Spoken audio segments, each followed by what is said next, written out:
This is the DRF Players Podcast. Hello and welcome to the DRF Players Podcast.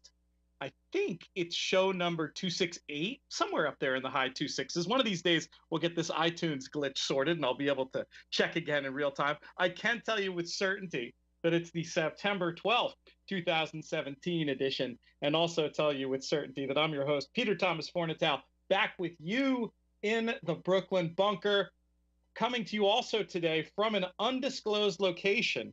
I heard the private plane might be back up and running. You might be circling somewhere looking for a racetrack that isn't dark on Tuesdays. He is the people's champion, Jonathan Kinchin. JK, how are you doing?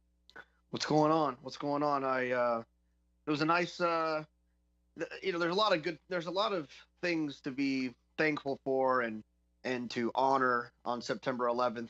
But in our little small, unimportant horse racing sphere, the Tis Now call on my Twitter feed when Tis Now wins it for America it is always something that's exciting that happens around this time of the year. So,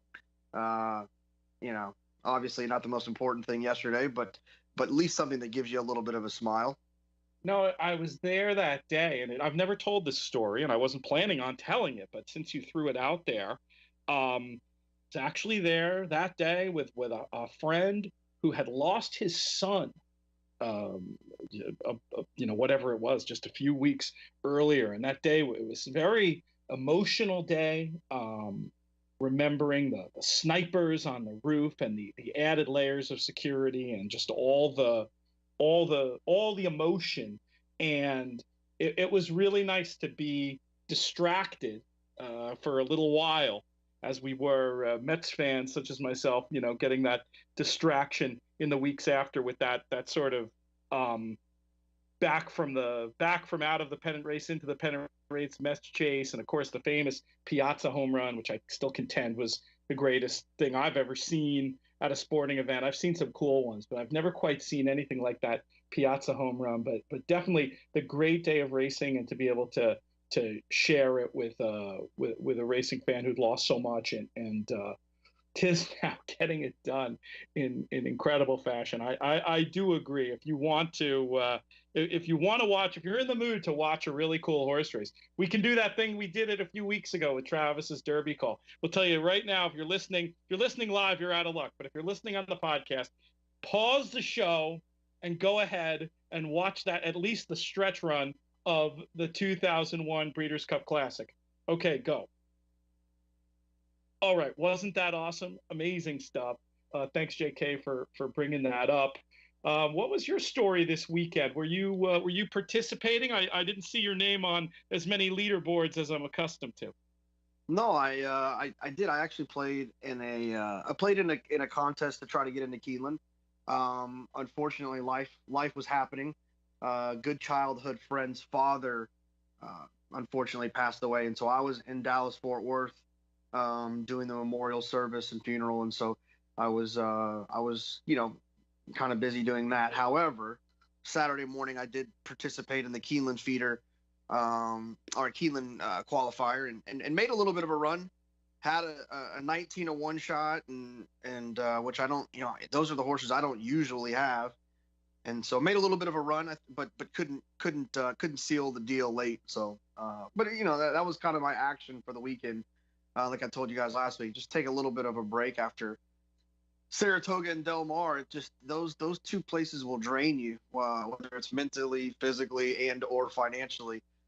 Luckily, financially it worked out this summer. Those two meets have dominated me in the past. In the last 2 years, I've had winning ones, and not because of daily play, all because of one score. Which is maybe is an interesting lesson to be learned about those two places. Well, it's funny you mentioned that, and I think you're sort of hinting at also talking about bankroll management, which is actually something I wanted to talk about a little bit later in the show. Before we get to that, let's pause on the Keeneland tournament for a minute. We had 3 players win seats on DRF tournaments. We've got more qualifiers coming up for the Keeneland Challenge, for the Santa Anita Autumn Championship, and of course the World Championship of Handicapping. You can find out all that information via tournaments.drf.com. We also, this weekend, it's not too late if folks are looking to get involved in the Woodbine contest. This is a 3,500 Canadian live bank event. It's real VIP treatment. You get to hang out in this tent down at the top of the stretch. It's one of the coolest views I've ever had of a race, because you got to remember, there at Woodbine with the turf course on the outside, you really get just such a unique and interesting view as they turn for home on the turf, especially in the big race, the Woodbine Mile. There's going to be a lot of foreign participation in that race. Interested parties should definitely reach out to Sue Clark or Mike Eves at Woodbine. There are spots still available, and it's going to be a big day. Unfortunately, it doesn't look like I'm going to be able to go to the races Sunday. There's those good 2-year-old races on Sunday that often have Breeders' Cup juvenile turf and filly turf implications, but Susan's joining me, and she happened to notice that it's also the Toronto Film Festival, and of course the show she wants to see, I think it runs smack dab at post time of the Natalma. So I think I'm going to be out of luck for going on really? Sunday. Just tell her you'll meet her afterwards. The other fun thing that people might not know, this is worth paying attention to. Assuming it doesn't get hit until then, and it almost got hit the other day, but hopefully it won't. There's going to be a mandatory force out in the super high 5 wager at Woodbine, and if they get the entries, they're going to make the Woodbine Mile the last race and card it there. They've had it one of these jackpot wagers that we've seen for horizontal bets. They have it for in the vertical bet, the super high 5. But so however much added money that hasn't been hit all meet is going to be going out in that race, should create a positive expectation, the kind of thing that value horse players are always looking for. Is that the kind of thing you might look to dip a toe in the water? I know, JK, you're not usually a big vertical player, not a big super high 5 player, but when more money is going out than is coming in, is that something you might have a look at? Oh, absolutely. Yeah, I love carryovers. Not as much as our friend Philly Joe, though. He texted us the other day about a carryover at a harness track, and I'm pretty sure Nick Tamaro bet it and hit it. Oh, fantastic! That's great. It was nothing like life changing or anything, but I think it was just like a cool little, little score. So that's yeah, absolutely. When there's a carryover, usually whatever ADW you use or whatever website you frequent, a lot of them have a little ticker that will show you the carryovers. It's something I definitely pay attention to. Yeah, I remember when I was interviewing Randy Gallo, not for the winning horse player, but for 6 Secrets of Successful Bettors. That's how far back this goes. We're talking early 2000s. And he, in that book, does such a great job explaining his theory of how to play the pick 6. And I'm not going to get into detail on that. That's too far into the weeds. You can still find copies of 6 Secrets of Successful Bettors. If you can't, contact me. I got a couple boxes of them here. I'll sell you a signed one. But he went in detail on it. And just a few days later, there was a big carryover at Aqueduct. I think maybe to that point, like the biggest, that he ended up hitting and crushing and doing really well. And he was kind enough to call me and tell me, yeah, that stuff we were talking about the other day, well, I just used it to hit this bet. And I was like, oh, that's great. Where are you going out to celebrate tonight? And he said, celebrate? There's a gimmick at Southland. I had to look at, or a carryover in a gimmick at Southland. I had to look it up, Southland, the dog track. There was some sort of carryover there. He, as an advantage player, it's not just about going after the pick 6 on Kentucky Derby and Travers Day. It's about trying to find any time where more money is going to be going out than is coming in, and finding a way to turn that to your advantage. And that's a concept I think it's worth pausing on, Jonathan. The idea of the advantage player. You hear that term a lot in Las Vegas casinos, whether it's guys playing blackjack or video poker or regular poker pros just looking for the right table where they can tell the money will be flowing their way. I'll just ask you, does the concept of an advantage player, does that exist to you in horse racing? Yeah, I think so. I think your example that you already, not to piggyback your idea, but the carryover idea, I think is one where people are looking for a small advantage there. And I think maybe in tournament play as well. For sure. There's a lot of guys, I think that, Dave Gutfreund being one of them, although I think he's in the middle of a retirement, but he, I think he just plays the numbers game. I think you said he's got a quote about the numbers game. It's not so all much a game with numbers. Yeah, it's not. Right, Yeah, you have to understand that live bank, mythical money, they're all games with numbers, and you have to figure out how to turn the rules to your advantage, something like that. I just think that most people that are drawn to the sport of racing aren't typically the grinder type of gamblers. You could sit around a poker table and just grind away and grind away and grind away and grind away.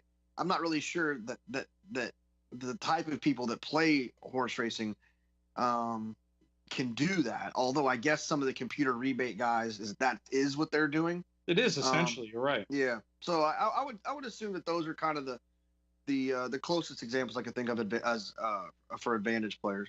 Yeah, I mean, and I think that you can take the whole category of player. We're lucky enough to have some of them on the show sometimes, or certainly talk about them on the show a lot, between Paul Matisse and Duke Matisse and guys like Mike Maloney or our friend Sean Borman, guys who are doing this for a living and have found a way through clever betting strategies and by having better information to get that edge and participate in these pools. In these pools every day. I want to segue to talk about some of the stuff that happened over the weekend, and I want to return to this concept of to some of these more general concepts about managing your bankroll and getting an edge a little bit later in the show. Because I think what you said before was very interesting about how it's been the big scores that have helped you. But I don't want to go too far down that rabbit hole just yet. I want to talk about Kentucky Downs. JK, it seemed like you were receiving some plaudits for some good picks on the show. Did that guy who told you you never pick a winner apologize? No, but I did hit. I hit the double. I hit the double though. Nice. Maybe that's what you needed, that slap in your face from that jerk to get you back on the beam, giving away winners on out of the gate. I'm back at it. But seriously, if you didn't pay attention, wildly successful stuff at Kentucky Downs. There's so many reasons for it. Kentucky Downs, one of these tracks, has everything horse players say they want: big competitive fields, reasonable financial terms.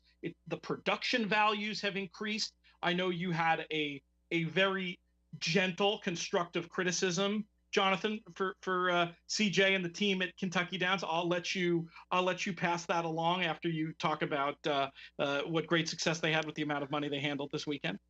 Yeah, let's just get a little practice over there. I think it would be good. You know what's funny though is I made fun of kind of the camera situation. They have they upgraded, like it does change. They're all HD.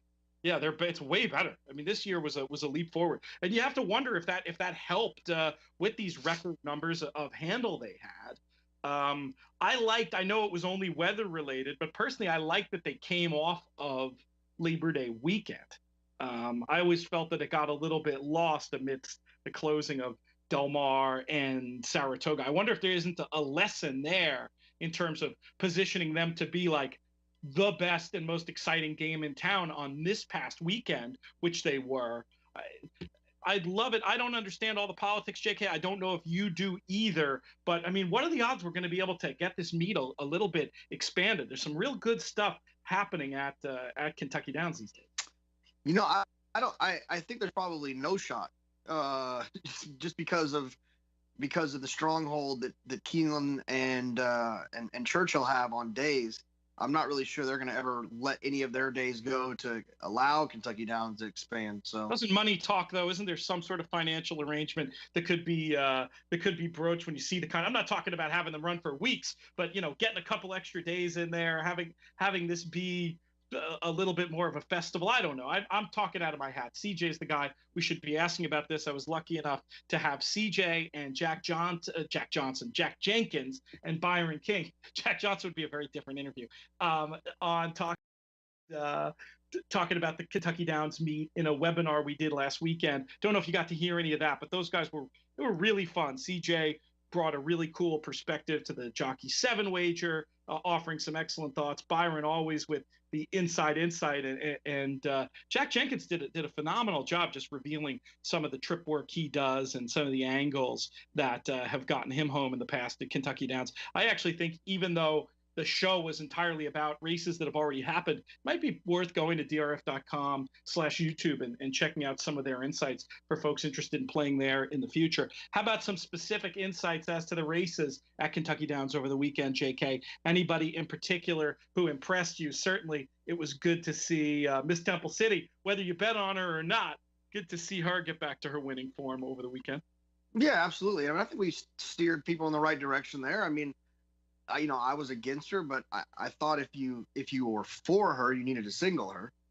And so hopefully some people, took that and ran with it. But I thought she was good. And then I was impressed with Hoagie. Obviously, I liked the horse coming into the spot, but I thought he ran really well with the extra distance. I think Maker might have him going in the right direction. I don't know how he's going to fit into the 5 furlong situation out at Del Mar. I would assume that he'll do just fine there with the shorter distance and the added stamina that I think he'll get from switching to Maker's Barn. So those are the 2 races that really caught my attention that I thought were good. And I thought Lola was good too. She won with the cutback move, so I thought she did well. For Christophe Clement, I've like I said, I've been chasing that filly for a while. So congratulations to that team for getting some black type into her. Good stuff. And yeah, very nice to hear that some of our listeners ended up doing well in there. Oscar nominated, won the Turf Cup with a buyer of 98. Let's go over some of these other figures. Awfully Wild winning the Turf Sprint with a 96. Hoagie by Awfully Wild with the 96. Lull got a 91 for that effort, and Miss Temple City also with the 96. Definitely interesting weekend of racing, and we look forward to more cool stuff happening at Kentucky Downs. Couple of interesting performances at Belmont over the weekend, and sort of a funny story here. As gamblers, you often wonder about all the what ifs that plague us as horse players, whether it's missing a bet by one spot or a bad trip. Well, here's a guy who he wins everything, so you wouldn't think he has too many bad beat stories in Chad Brown. But Chad Brown, I think it's safe to say, has a meteorological bad beat story related to the Saratoga Trainers title. JK, explain what I'm talking about. Yeah, he had two horses win this weekend, Rubelinda and what is it? Voting Control, I believe. Voting Control, that were both entered on the second or third to last day of the meet when it was, or second, the day before. Yeah, Sunday. Day before the end of the meet, Sunday. When it was off the turf, that were entered at Saratoga, that based on the performances I saw, they would have won their races at Saratoga. And if they would have won their races, Chad would have won the training title. So that's a big what if. I'm sure he's laying in bed telling that story. So those were pretty impressive performances. And we say that we're kind of just joking around. It's not like I've gone back and seen what Pletcher didn't have or even did have on the Sunday. But it was interesting. Those were 2 horses that really put in efforts where it was hard to see them losing. The Rubelinda race was really interesting in that turning for home, I was singled everywhere to Rubelinda, and turning for home, I didn't like my chances too much. And then like a shot out of a cannon. I mean, this was to me, a grade 1 miler's turn of foot, something you don't often see from USA turf horses. Did you get a chance to watch that performance, Jonathan? And what was your overall impression? How good is Rubelinda?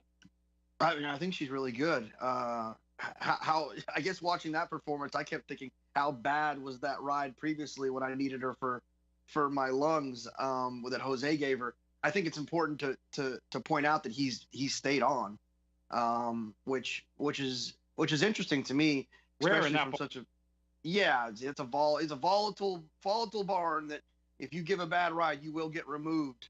And I think it's interesting that he found his way back there. So kudos to him and his agent.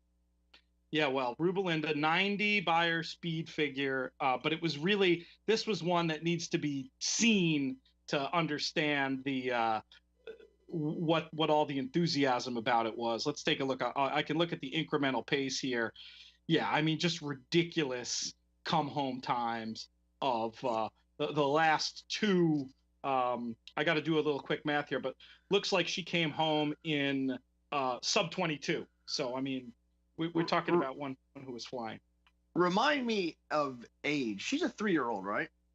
I believe she is 3. I can tell you in 2 seconds if I just go back to that page that, of course, just unhelpfully clicked off of. Oh, wait, no, in Formulator. Oh, no. Give me 2 seconds here. Okay, I think she is. 3-year-old filly, bifrancal, out of Rubina, bred by Don Alberto in Kentucky. There you go. Rubelinda. You'll be seeing her name again. Do you have any idea of where? No, I don't know. I would imagine she's not Breeders' Cup ready. Doesn't seem like something Chad would do with her. However, I would imagine maybe she's a QE2 type of horse, 3-year-old silly. That's interesting. I would imagine that's where Chad would show up with her, but I could be completely wrong about that. The only trick there, I guess, is that would be going from 6 furlongs to 9, which doesn't seem particularly Chad-like. But maybe when you get a chance to run in a Grade 1 against restricted company, you worry less about that type of thing, especially what she should show. That filly, and you're going to know the name. I trust in your European encyclopedia of racing. But that other filly is who I can't wait to bet in there. She hasn't been back yet, but the filly that Lady Aurelia? No, the one that came over here, that ran in France and then ran in the Belmont Oaks and had the trip with Johnny. She was the 12 horse that day. Green Silks. I know who you mean, and I'll get on the looking up of that while we continue to talk about the other Chad Brown horse who we mentioned, Voting Control.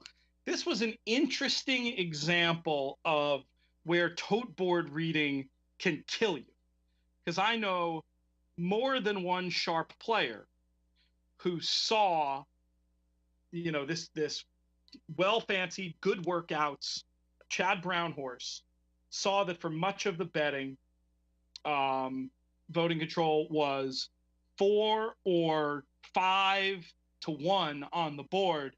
What does that make you think as a player, John? When it comes from a barn like that, it's kind of concerning. I agree with what you're saying, and whoever the sharp player was, I agree with that person as well. Like, when it's Todd or it's Baffert, especially like a Baffert or a Todd or Chad, Chad on the turf, and the horse is 4 or 5 to 1, but you hear it's the second best horse ever to run in the history of the United States. It's like a concerning thing. That wasn't public. No, of course, but it's still it is concerning. Yeah, I mean, I don't think that the horse. There was no public information about how well regarded the horse was, but you had solid workouts. I did a little write up on Sunday actually for DRF, and I absolutely stole an angle I learned from Duke Matisse. And that is, you're looking at the workout report. I got the DRF workout report for Sunday, and you look at who a horse is working with. And of course, I'm now not going to remember the name of the horse that Voting Control was working with, but this was a horse who is a tough older horse. Voting Control, a 2-year-old. This was a tough older horse who regularly ran 80s. A 2-year-old working evenly with a horse who runs 80s. Well, I mean, to me, that was somebody who you had to take super duper seriously in the spot, regardless of how hot or cold he was on the board. And afterwards, I talked to some other racing insider friends, and I asked about why the horse wasn't more bet. And I had an amazing suggestion made to me, which was that a lot of it had to do with the time of the year. Saratoga, you've got this concentration of racing people and all these different sources of information and people who receive and disseminate information in one place, typically hanging out in the same bars. Like, the opportunity for word to travel in Saratoga is so much greater than in the week after Saratoga, where that same group of people is now spread literally all over the country. And it might be the kind of thing where if this horse had run on the last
things like Hills.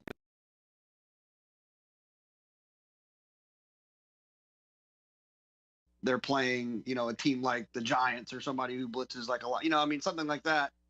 It could influence it. But the problem about football is that people, whatever you're noticing and whatever John Gruden is noticing, the coaches who are breaking down their own team are noticing and working on it and getting it fixed with professionals, or other teams are seeing it as well.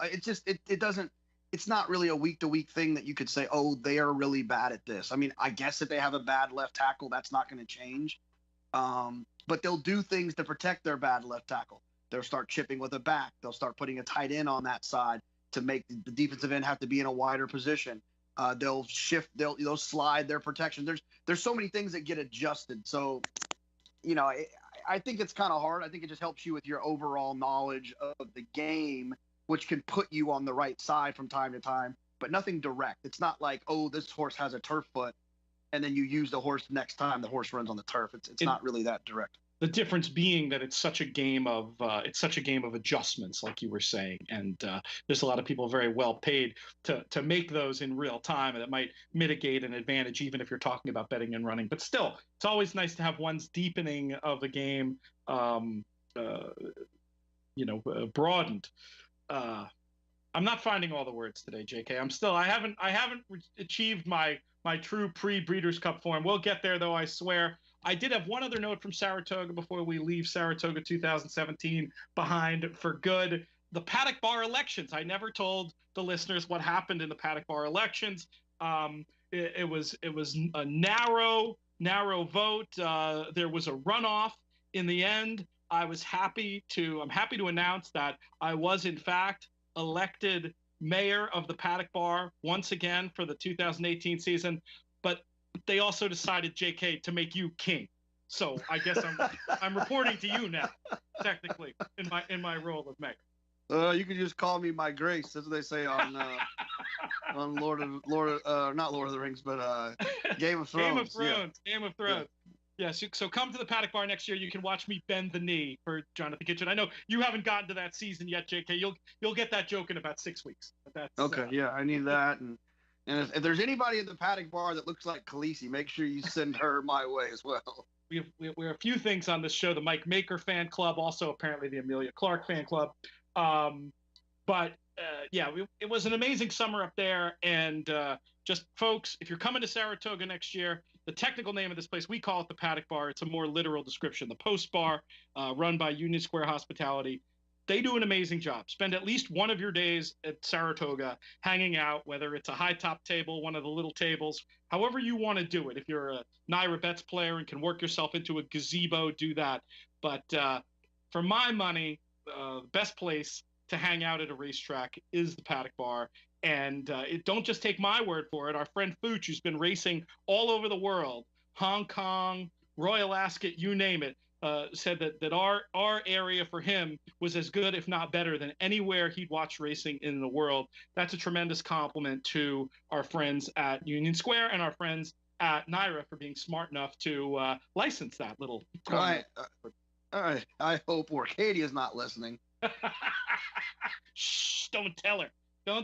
The Eddie Logan Suite's amazing, but the Eddie Logan Suite is like a VIP room. You got to go in there. If you're a big bettor, the Eddie Logan Suite, absolutely. The great thing about the Paddock Bar is you can go in there and bet $10 for the day.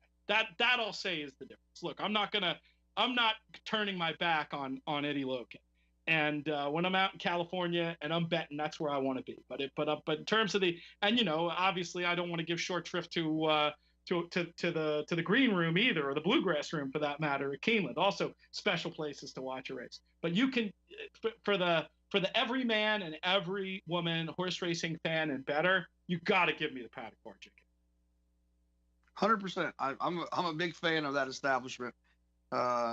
Saratoga in general, I'm a big fan of, and not to pick, but I wish Del Mar had a place that I felt that good about.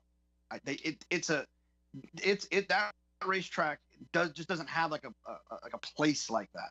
Yeah, no, it would Yeah. it would benefit from it. It would benefit from it for sure. I love Del Mar. I enjoy sitting out on the veranda, but it's not the same. You're right. The place that's just like the proper hang, to that degree. I'm not sure what it is. If listeners have ideas, let us know what we're missing out on. I certainly have no problem going down to Quigley's Corner for a Corona, but you're just sort of like you're just sort of paddock rail birding it. It's not quite the same as those other situations. A $14 Corona, might I add. Oh dear. Let's not get our friends in Del Mar mad at us. Let's segue to talk about something that happened regarding the stewards at Del Mar. I don't know if you saw this story or not, JK. So I'm just going to read it to you, and you're going to give me your reaction. This comes courtesy of our friend Frank Scattoni, by the way. Another one of the stars of Win Place Show, whose next episode will be airing, if you're listening live, in 25 minutes on TVG. Norberto Arroyo meeting. Jockey Norberto Arroyo Jr. appeared in the steward's office with an incorrect apostrophe, regarding a disturbance in the jockey's, incorrect apostrophe, room earlier in the week. He was accompanied by his fiancée, Elizabeth Del Rio, CHRB investigator Jim Hamilton, and jockey Rafael Bejarano were also present. Jockey Arroyo stated that he got upset, but not physical, with another jockey because a family member of that jockey had been performing ceremonies involving voodoo dolls with the purpose of performing curses on himself and other jockeys. Jockey Arroyo was told not to disrupt activities in the jockey's room, incorrect apostrophe, and continue to bring issues that are of concern to the stewards. I have no words, JK. Oh, I did have breakfast the other day with Araguillo. Oh, right. He's famously used to have the voodoo dolls, right? Yeah. No, I'm joking, but he does. He jokes about it, being from Louisiana. Yeah, I think he used to actually have them in the barns in Saratoga. Yeah, no, he did. I think I've seen the picture actually. Yeah, that's really kind of weird. Who do you think it was, first of all? Well, I started to try to think Cajun first, right? It sounds like a very Cajun thing to do.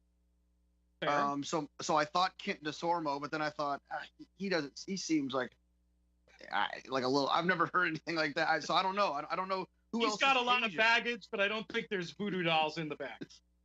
Yeah, I mean, who else is Cajun there? I don't even.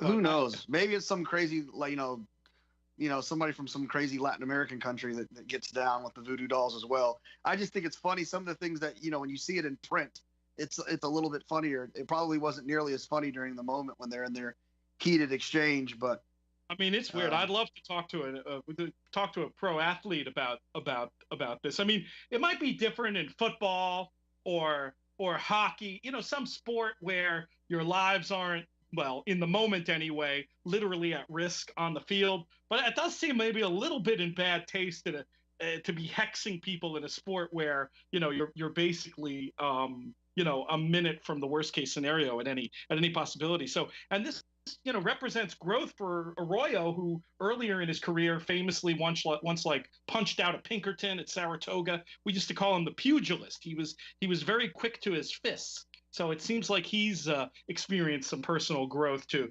only have words and end up in the steward's office. Anyway, let's hope they get it all straightened out so they don't have to change the name of Southern California's next track to Santeria Anita. You can Google that one, like you have to Google all the best jokes you have to Google always. So there. Anyway. I had to think. Maybe think of Pedro Serrano from the movie. Exactly, Joe From, right? Yeah. Really. Anyway, very, very, very weird proof that truth can be stranger than fiction. If you wrote that in a horse racing movie, it would be cut because it was unbelievable. But this is the real stuff, folks. We'll be waiting to see what other weird gossip comes out, and we'll share with you what we can as far as that goes. You paying attention to SoCal much in the coming weeks, or are you waiting for Santa Anita? Yeah, I'm Santa Anita waiting. I like I said, God bless Los Al, and their racing isn't probably as better than I think some people would give it credit for at times. But no, I've just been waiting, kind of waiting, sitting back a little bit. I might get a little bit more involved this weekend with the second week of Belmont kind of rolling, but yeah, just kind of a regrouping and get ready for the long haul. Looking forward to the Breeders' Cup. Started to kind of get excited about that, thinking about some potential horses that are going to show back up in that spot. Should be a lot of fun. So let's talk about that. I actually just pulled up some odds from our friends Odds Checker. We played that game buy, sell, hold about the Breeders' Cup in the past. I can hit you with some, but why don't we do it this way? Why don't I just ask you? Who you mentioned you're thinking of some specific horses for some specific spots. What have you come up with so far? I'm looking forward to watching the turf sprint. I'm hoping that Lady Aurelia comes over. That will be just a fun race to watch in general. With the distance, it's going to be a real crapshoot. So that'll be fun. The Matisse brothers own a little bit of that horse, Pay Any Price, who, if you give Duke a couple of wines, he'll aggressively tell you that no one will be in front of him at the quarter pole. Have I told you a story about him and Nick Luck talking about how Nick Luck was telling him about the good turf sprinter that I think he actually talked about on our show that raced against Lady Aurelia the other day. And he was saying how fast the horse was, and Duke was like, that horse won't be in front of my horse at the quarter pole. It was very funny. Was that Batash? Tash, maybe? Yeah, I think so. Anyway, so that'll be fun. I'm really excited about. I want to bet Ransom the Moon, I think is his name. I want to bet him. Let's wait on the turf sprint for a minute, just so I can give you some prices while we have it fresh in our head. So Lady Aurelia, huge favorite right now over there, 13-8. So that's what, like 8-5, 9-5 in our odds. Caravaggio, who got back to winning form, was impressive at Royal Ascot, went seemingly off form, got back to winning form at the Curragh on Sunday, installed as the 5-2 second choice. Pay Any Price on here at 16-1. Green Mask at 10-1. Long on Value 14. Disco Partners in the betting at 12. Any of those numbers? What are your gut reactions to any of those numbers? I think my gut reaction is Caravaggio coming, and is 5 too sharp for him? Well, he just won at 5. Okay, that answers the question. Well, though 5 at Del Mar is sharper yet than 5 at the Curragh on softish ground. And is 5 on the Curragh, is that a straight? It is a straight, I believe. And the other question I'll ask is, what did he win at Ascot? What was that? Do you know? Yeah, off the top of my head, I don't have it. I'd have to look it up. You were nailing every question until that one. we can get there. We can get there. It's not going to be hard. That's too quick. That's 2 quick clicks. But any other thoughts on the betting there before we move on to your Ransom the Moon? No, I think long on value is interesting. I think when you get look, that pace will likely fall apart because Pay Any Prices in the race, because that horse has one way of going, and only one way of going. So it'll be a full field. So they're going to run early. So a horse like Caravaggio would be interesting, and a horse like Long on Value would be interesting closing into that with a nice setup. So Long on Value, the most successful,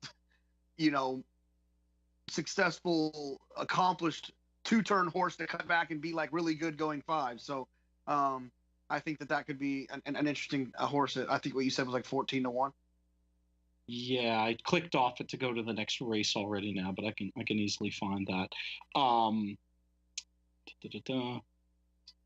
Sorry, one of these days we'll actually get organized before the show. 14's indeed Long on Value.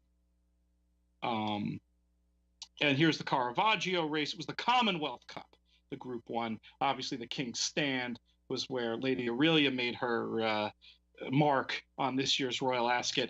It is interesting, though. European runners do have a dire record in the Breeders' Cup Sprint, and it does open up the idea of trying to let them take all the money and figuring around a bend, sharp 5 Del Mar. Maybe we can come up with something. Maybe we can come up with something else. Yeah, absolutely. Because the horse will take a lot of money if it shows up here. While we're talking sprints, let's return to the Breeders' Cup Sprint on the dirt. Ransom the Moon currently 8-1, best price available from our friends in the UK. Dreyfrong top of the market at 2s. Everything else 10 or higher. What are some of the 10s, 10 or higher? Just thinking like who else is in there. El Deal or El Deal, however they say that. Whitmore, Awesome Slew, Lord Simba, Roy H, Mind Your Biscuits, Imperial Hint, Divining Rod are the top ones listed right there. What's Roy H and Imperial Hint? Imperial Hint at 14, Roy H at 10s. I would take. I mean, we might hang up and we might bet Imperial Hint. Give us the case. Yeah, that horse. I mean, I don't know what the buyer was last time. I know Paul's figure was crazy. I don't know what the buyer was, but that horse can run. Absolutely run. All right, so some early thoughts there, maybe getting away from the tippity top of the market. Do you think, what is your opinion of Ransom Moon at 8? What do you think that horse will be on the day? It just depends on, it depends. It depends on the horse. A lot of these odds are going to all change on what they do in their next start. If they fall flat on their face, if they don't get a favorable pace setup, so on and so forth. I don't know what the prep is. If it's, I think the Santa Anita Sprint Championship is at 6. So I would imagine that's where Ransom the Moon will prep for the race at Del Mar. So it just depends. A lot of the times these horses are going to be running at different distances, doing different things to kind of set them up for this race. So it depends on how that horse runs. But obviously we'll probably have to face Dreyfrong. So in an ideal situation, Dreyfrong will get loose at Santa Anita in the prep and win by 2 with Ransom the Moon getting a rough trip coming from out of it, and will get better than 8-1. But if Ransom the Moon does what Forever Unbridled did to me and wins a race too early, wins a race without checking with me first, that could be a problem. All right. Well, as we go on, obviously we'll go through all these races, and we'll have in-depth Breeders' Cup coverage coming up. Hopefully do some cross promo stuff with the Matt Bernier show, soon to be twice a week Matt Bernier show. I might be letting that slip early, but I heard a rumor that I think is going to be true and that's something I'll be looking forward to checking out, and always fun to get a chance to work with him, which we hopefully will be able to do as we lead up to the Breeders' Cup. And we'll obviously be diving in on more of these races. All right, a couple other things we talked about earlier that I wanted to bring back. And one of them is this idea of big scores. Now, Andy Beyer was the first person I read who made this point about that. In the modern game, more than ever, you make your money via big scores as opposed to, grinding it out every day. And I in other forms of gambling, I do consider myself more of a grinder. And I am coming around to this idea, though, JK, that if you can sort of tread water and stay out of trouble and take your shots, the best way to make money is to have a few instances during the course of the year where you really hit it big. Is that your approach? Why do you think that is? Yeah, no, I think that is the approach. I mean, that's what happened at Saratoga for the most part. It's like you have a day, you have an okay day where you have a little bit extra money.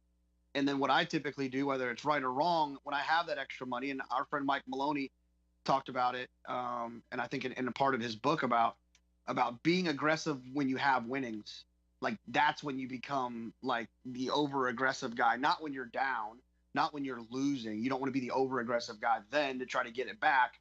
But when you have that, when you've made some money, then to aggressively throw it back in there to find that big score that's probably going to define your year. That's how it's been for me the last 3 or 4 years since I've really picked up the pace and have played more seriously. And you look back, it's always like, win, lose, lose, win, win, win, lose, lose, lose, lose, lose, lose, big win.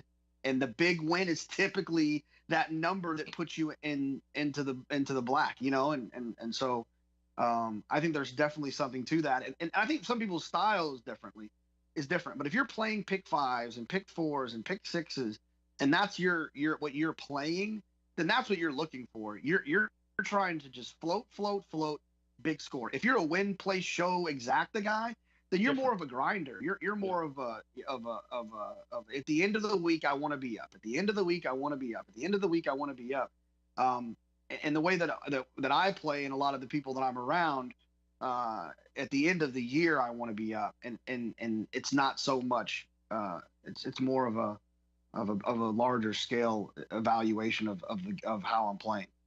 There's amazing stuff about this in Mike Maloney's new book, Betting with an Edge. Should be out in about a month's time from DRF Press. And I'm not going to give that all away here. I will say we're going to have him on, I think, for a series of podcasts, JK. I don't know if we'll just give him a segment for a few weeks or have a couple of special shows where he gets into some of the concepts. But his stuff about money management and how he makes his money for a year, it's some of the best that's ever been written on the subject, if not the best that's ever been written on the subject. And I say that not because of any of my contributions, but just because of how good his ideas are. But one thing I really want to caution about, especially if you're a sort of a casual horse player and you're interested in what JK's saying, to me, the number one thing you have to do if you want to take that approach is not just play the horses out of your pocket. And what I mean by that is, if you're going to, and really this goes for any type of betting, but especially if you're playing these high risk, high reward wagers, I think you should set aside an amount of money, and that's your betting bankroll, and that's different from all the other money you have. And it's a way to keep track. If you're going to be in a situation, betting pick fives, betting pick fours, where it's likely that you're going to be having 10 losing bets in a row a lot of the time, you're playing that out of your pocket. It can add up in ways that are deleterious to your overall financial position and also mess with your head. If you've got your money sort of in a separate place and can monitor it as it goes, it'll keep you out of trouble. And I think it leads to better decision making when the money that you're spending on your gambling isn't the same as the money you're spending to go out to dinner that night, or in real life terms, pay your rent, etc.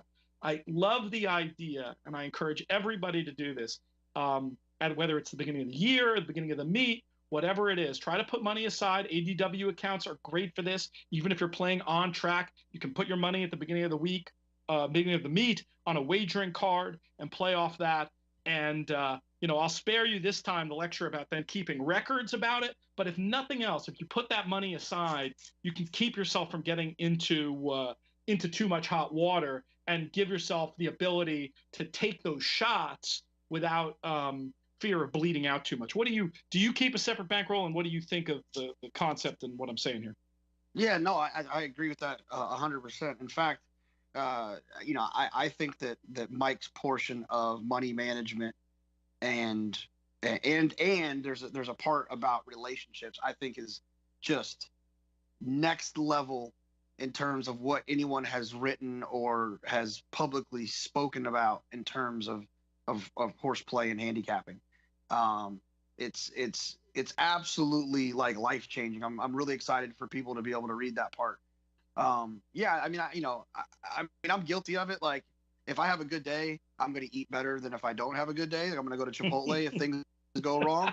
So, but at the same time, you need to keep it separate, because that's the toughest part. It's a slippery slope. I've heard a lot of people say, like, if you're playing this game, you've got the sickness, right? It's in you somewhere.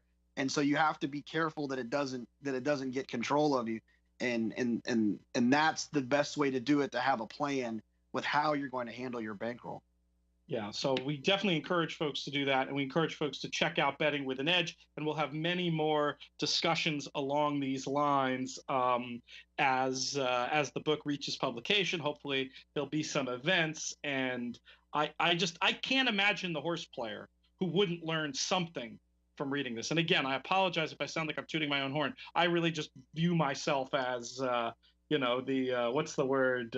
I can't pronounce the word, but it's something like amanuensis, the person who just writes down what the other person's saying. That's me. It's all Mike, and it should be checked out when it comes to fruition, and that time will be soon.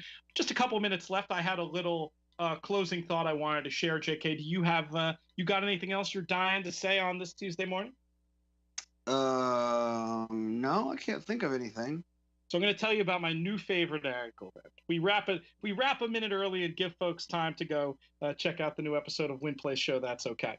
So, new favorite angle: betting on career maidens. Do you see where I'm going with this at all? No. You see these horses sometimes, and they as horse players, every part of your body at first sees, 0 for 12 or 17, 1, 7, 4. These horses who it's just so easy in your mind to concoct this narrative. Oh, this horse doesn't want to win. This horse is camera shy, whatever. We all say it. We all do it. More than ever recently, and I don't know if this is something in the way the game is changing or if it's always been there and I haven't realized it, or maybe I'm just wrong. But these horses, when that horse who's 1 for 12 has the same numbers as 4 other horses in the race, sure, bet against them. They're just another horse, and they're probably not going to offer any value. But when they catch the right terrible field, the lesson I feel like I've learned is that the numbers, they are who the numbers say they are, not who the career box says they are. And I've seen this come up a few times recently where horses who on numbers alone would have been 6-5 go off at 2-1. And it's nothing great or life-changing, but those kind of winners can add up over time. And especially if, they then throw in a pace advantage, take the deep closers out of that sample. And I don't know, what's your thought when you see these career maidens? Are you always trying to beat them? I'm the guy who can make it rain at Del Mar, rain at Santa Anita. I can get Arrogant beat twice. I've also been known to get an 0-17 maiden in the winner's circle. So by betting against. Yeah, I'm always trying to beat those types of horses. Regardless of the figures. Yeah, I'm going to try to beat them in those situations because they're typically because if the figures are good, then they're probably bet a little bit because the other horses are firsters and so on. I'll just have to let those horses beat me. That's fair. I mean, I would caution against going too hard though when they have the best numbers. I guess that's what I'm saying. And maybe we can find a fun head-to-head the next time I see one of these. I don't want to sit here and red board 2-1 shots who should have been 6-5. I feel like I've seen a couple of them just since Belmont started that when you can find races you can narrow down to 1 or 2 horses and essentially feel like you're 90% to get through the picks. That's useful for me as a horse player. And some of my favorite situations lately where they paid more than they should were in that situation. We'll keep an eye out. It's hard because we're doing so many stakes races in the races we do on the show here that we might not be able to find the right head-to-head. And I'm still looking forward to that Uni head-to-head when it comes back. And speaking of Uni, the horse you were thinking of is Sister Charlie, correct? Yes, who ran second in the Belmont Oaks as one that you were. This was just one that you were waiting for in general to run back. Yeah, I mean, I guess it's not encouraging. She hasn't been back yet since the Belmont Oaks, but that's what Chad does, right? I mean, he just trains them up into their spots. He's got the success that his owners, I think, probably will back off of him when he says they need time. Sure. And then he can just kind of train them up to their A performance. So it's not, and it's not like he didn't have other 3-year-old fillies to run in those races. So, and I would imagine that the QE2 as a grade 1 is probably a pretty promising situation for a broodmare. So I would assume that they'll show up there. And if not, Chad will have another couple of 3-year-olds we can bet on. Another thing to remember about Sister Charlie is when he ran for Chad for the Belmont Oaks, I think he'd pretty much just gotten her, if I'm remembering right. Yeah, unless I'm thinking of, had he basically just gotten both her and Uni? And so now, as they continue to start, he'll have had more time to figure out their quirks. And it wouldn't surprise me, I guess is what I'm saying, to see these horses develop immensely as the year goes on, both from having the benefit of being in the Brown operation and also just because they're 3-year-old fillies and they're still developing and getting towards the pinnacle. Now, you made an allusion before about voting control that almost made it sound like you heard a rumor that he was going to he might be thinking of Breeders' Cup. I guess if that's going to happen, he'd be running back in just a few weeks' time. Let's just keep an eye on voting control. Very talented looking runner for the Brown Barn, and somebody who knows, if everything goes right, could have some implications in graded stakes races before the year is out, if not the Breeders' Cup. JK, we are out of time, my friend. I want to thank you very much for joining in today. I want to thank everybody for listening, especially the folks who are listening live. If you're interested in listening live, you can go to Spreaker.com, find the show DRF Players Podcast, and you can sign up basically to get an email every time we go live. You'll see it. We're typically going live 11 a.m. Eastern on Tuesdays and Fridays. We will be back on Friday. I'm Peter Thomas Fornatel. May you win all your photos.